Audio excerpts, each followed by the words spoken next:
we've got all the comedians in the front. Oh, that's great. So this is like the equivalent of a comedy X Factor. I'm being judged by the comedian. That joke was world class. I own that joke. Thank you very much. This is lovely. Oh, I love this place. Right, hello. First of all, my name is Russ. Hiya. How you doing? First thing you need to know about me is that I'm partially deaf. So therefore I can't hear high or low frequency sounds. So if anybody here wants to heckle, I wouldn't bother.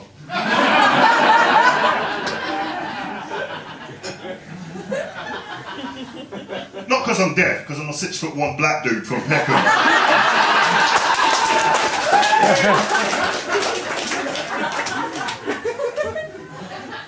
I will hurt you.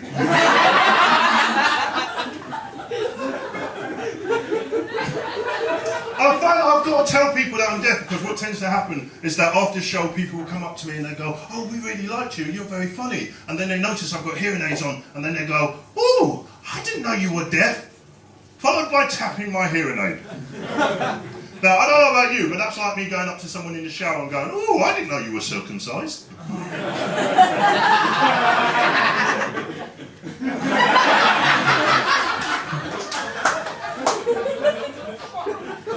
Cock.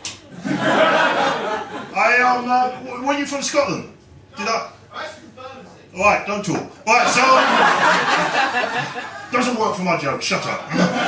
No, I've just come back from Scotland. I was in Edinburgh during the Edinburgh Festival. Anybody been to Edinburgh here? Yeah. Have you noticed about Edinburgh? That Edinburgh is uphill. Everything is up.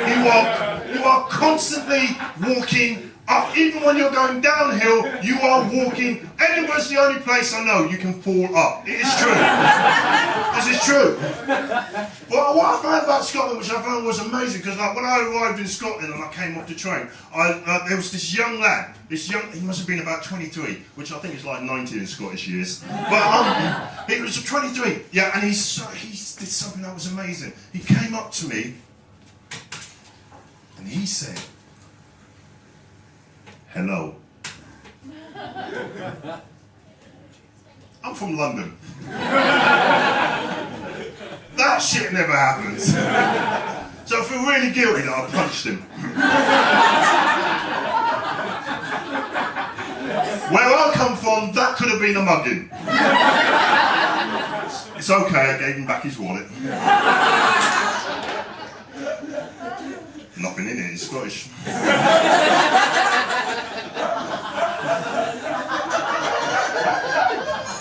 If anybody thinks that's racist towards Scottish people, I just want to point out that some of my best friends are black.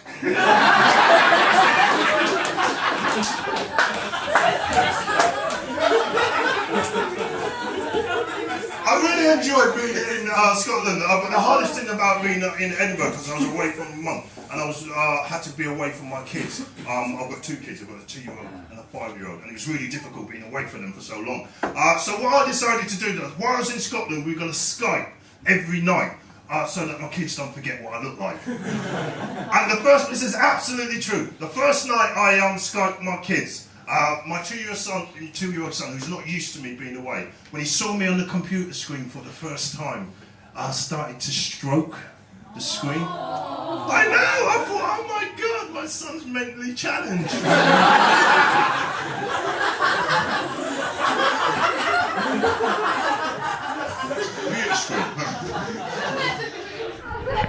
Speaking of mentally challenged, my daughter who's 5, right, she's into One Direction, okay? Now, I'm not going to hate on One Direction, I know what they're about, okay? They're not for me, they're for the little kids, I understand that, so I'm not going to hate them. But my daughter, she absolutely loves One Direction. She actually calls them all her husband. Now, it worries me that she thinks of them as a collective. And what she does, she gets the CD, okay, and she puts it in the player, okay, and then she puts it on a loop. So it plays the same song over and over and over. Believe me, I love that shit. Over again. And then she gets the table. We've got a small table. She gets the table. She stands on top of the table and then she starts dancing to One Direction. I know, a lot of you think that's really cute, but for me as her father, that means she's heading for a career as a pole dancer. And I can't have that, okay? I want her have anything to do with pole dancing. I won't even let her do pole vaulting. I won't even let Polish builders in my house just to keep her away from the pole. And if anybody thinks that's racist towards Polish people, I just want to point out some of my best friends are Scottish.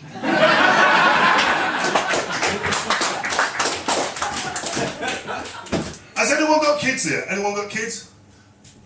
One person? What have you got, love? How many kids you got? Just the one little girl. Just the one. How old is she? 4. 4 years. It's hard, isn't it? She likes It's my hard. direction. Kids can wind you up, especially at 4. They wind you up. Have you ever been in a position where your kids have wound you up so much that you just wish you swallowed that night? Every single day. I didn't hear what she said, but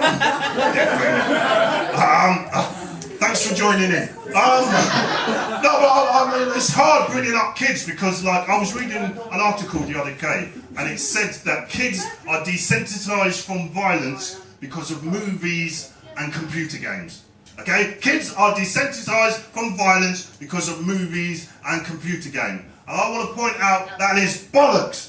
Kids are not desensitized because of movies and computer games. They're desensitized because of nursery rhymes. This is true. Nursery rhymes are some of the most violent songs that we sing to our kids. We sing this to our kids. Don't believe me? Let's have a look at them, shall we? Let's have a look at a nice simple song that we sing to our children. Ladybird. Let's look at Ladybird. Ladybird, ladybird, fly away home. Your house is on fire and your children are gone. That's not a nursery rhyme, that's a threat. Jack and Jill went up the hill to fetch a pail of water. Jack fell down and broke his crown. Broke his head, ladies and gentlemen. Do you know how hard it is to break your head? Jack was pushed with a baseball bat. And Jill conveniently comes stumbling after. Probably from overbalancing from swinging the baseball bat at his head. That's domestic violence right there. And my favourite, Rockabye Baby. Rockabye Baby on the treetop.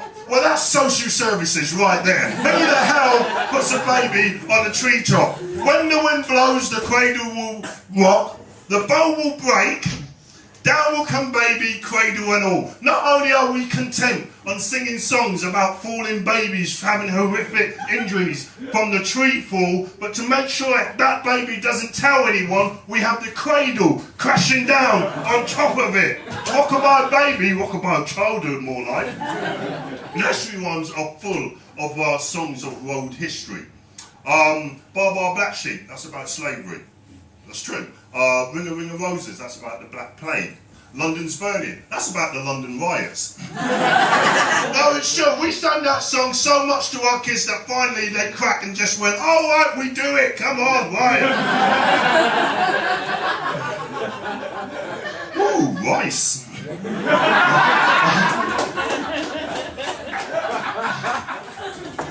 Can you imagine if we did the equivalent today of our world history, which would go something like, oh, it's itchy, it's scratchy, he's got chlamydia, good night kids, I'll see you in the morning, stay tight.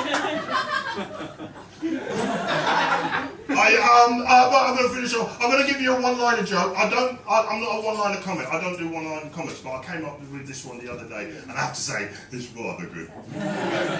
So it's rather rude, but you can handle it, can't you? You lot can handle it. Yeah. I'm looking at you lot. You definitely can handle it.